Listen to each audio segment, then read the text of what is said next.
so focus lenses are useless now.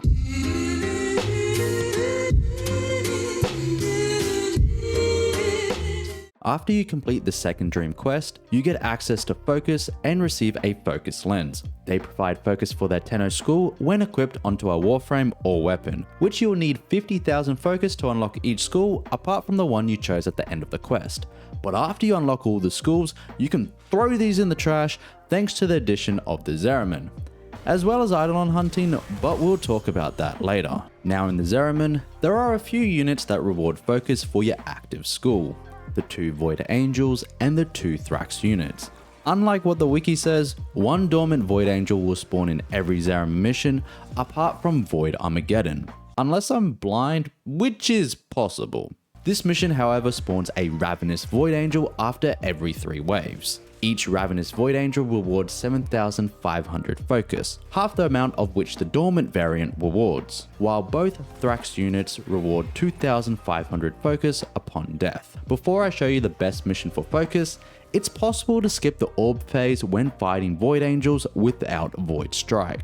I've only done testing with these amps and all 3 are able to skip the orb phase up to a certain level. The Raplak and Cantic Prisms are able to skip the orb phase at level 115, but I was only able to skip it with the Clamora Prism at level 95. I was only using a rank 2 Magus Melt with all amps, but with the rank 5 Magus Melt, it is possible to skip the orb phase at level 115. That is the only Operate Arcane you need, but for your amp, you will need Eternal Eradicate and a Crit Chance Arcane. Virtuous Shadow is usable up to level 65 to 75, anything higher you want to use Eternal Onslaught. Once you have depleted the Void Angel's health bar, Void Sling through the Void Bubble. Now Void Sling again until you have max stacks of Melt and activate an ability. If you're using Virtuous Shadow, aim at the head and fire. If you're using Eternal Onslaught, keep using abilities while staying in Void mode until you run out of energy. Now damage the Void Angel. If the Void Angel is level 55 or 65, you should be able to skip the orb phase with no problems. But if you don't have enough time to skip it, you will need to time your first shot. To do this, you want to wait until the Void Angel starts an attack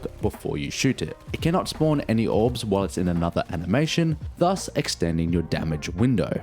Out of the 5 Zariman missions, only 3 are worth doing for focus. The Exterminate, Mobile Defense, and Void Cascade. For solo players, each mission rewards roughly the same amount of focus every hour. For Exterminate, you should get between 300 to 500,000 focus an hour, depending on how long it takes you to complete the mission. 400 to 500,000 focus for Void Cascade, assuming you extract within 10 minutes and defeat a Void Angel. If you stay in the mission for an hour, you should get around 315,000 focus. For Mobile Defense, you'll always get 30,000 focus per mission, which is 360,000 every hour. This is the only mission that changes when playing in a squad. You'll get 450,000 focus an hour if you're in a 2-man squad, and 540,000 focus if you're in a 3 or 4-man squad. So Axel, how do these missions compare to ESO?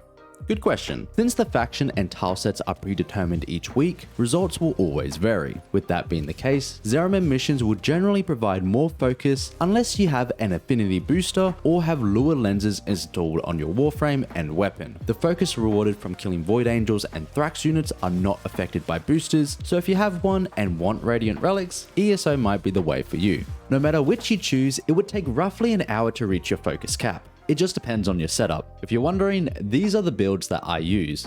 But what if you only have 10 minutes? Can you still reach your daily cap? Damn right you can, and you don't even need any boosters.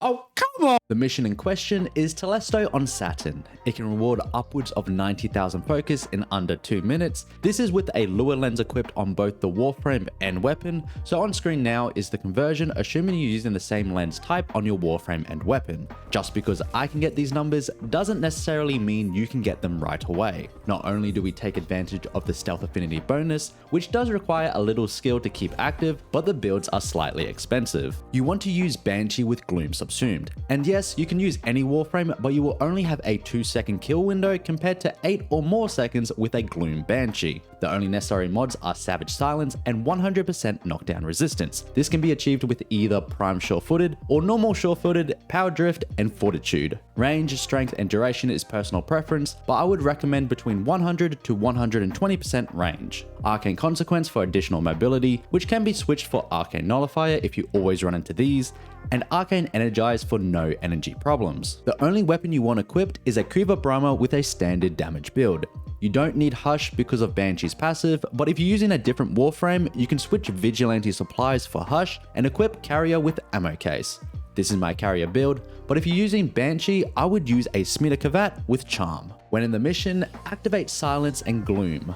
Gloom's max range is slightly less than the range of Silence, so to ensure they are affected by Silence, kill them once they are inside Gloom's wave. Once you get used to how far in front you have to aim, you can fly through this mission. Also remember to pick up the Convergence Orb, as these multiply your focus by 10 times for 45 seconds, which is where the majority of your focus comes from. After you reach your daily cap, most of you will stop and start doing something else, but some of you love the Sin Greed and crave more. Luckily, Warframe loves sinners like you and introduced Eidolon hunting. For your sanity, build an amp before you face the Eidolons. You don't want to do this. I'm not going to go into too much detail, but these are the 4 amps that I recommend. For beginners in Eidolon hunting, I would recommend the 223 or the 777, depending if you have standing with the Quills or Vox Solaris. Once you have built and gilded your amp, equip Vault, Trinity, or Oberon. Vault is the best option, but if you keep going down, then switch to Trinity or Oberon as they can heal themselves. You also want a Sarpa or any other gunblade to strip armor, and a crit focused shotgun or sniper to deal damage to the Eidolon, like the Lanka or Kuva Heck. Once it's nighttime, go to Konzu in Cetus and start the Teralyst bounty. This isn't required, but you get extra Ostrom standing. When you're in the PoE, equip your Arcwing and fly to this tree. Once you see these blue flashes, move forward until you see a lure and dash to it. Shoot it and hack it. With the Itzel, get close to the Voms, press 3 and damage them. They will get sucked into the lure once it's close enough. After that, fly over to the Teralyst and start damaging it with your amp. After some time, a Vom will spawn, kill it and pick up the blue sphere. Finish damaging the Eidolon's shield, and if your lure's icon isn't blue, move to it to give it the blue sphere you picked up earlier. Now destroy one of the 4 limbs with your primary weapon. The Eidolon will scream and emit an energy spike. To avoid the damage without arcanes, you can either fly away or go on your K drive. I don't know why, it just works. Once the Eidolon gets up, it will become vulnerable again, and now repeat the same process. Here is a damage comparison between the 223 and the 777 with no arcanes, using Xenoric but with all the wave bounds, because you can't deactivate them anymore. As you can see, the 777 is slightly better than the 223. The times shown can be faster with the use of arcanes and the Madurai focus school, but I'll go over that in a separate video. Once you have destroyed the second limb, hold the position of your lure and get another lure. Now repeat another 2 times, and after you destroy the 4th limb, get the uncharged lure near the Eidolon and kill the Voms that spawn under it. Once both lures are charged, kill the Eidolon. The first charged lure drops the rewards, and you can teleport it to the gate before it drops them if you are fast enough. You will always get a brilliant Eidolon shard, which can be traded for 25,000 focus to any unlocked school, and it doesn't go towards your daily cap. And that's how you farm focus. Thank you for watching, and some of you keen-eyed viewers might have noticed that I captured the Teralyst in under 3 minutes. So if you want to see a full in-depth guide to Eidolon hunting for solo players, be sure to hit the like button and leave a comment down below so that I know you guys want it, because that's gonna be a long video.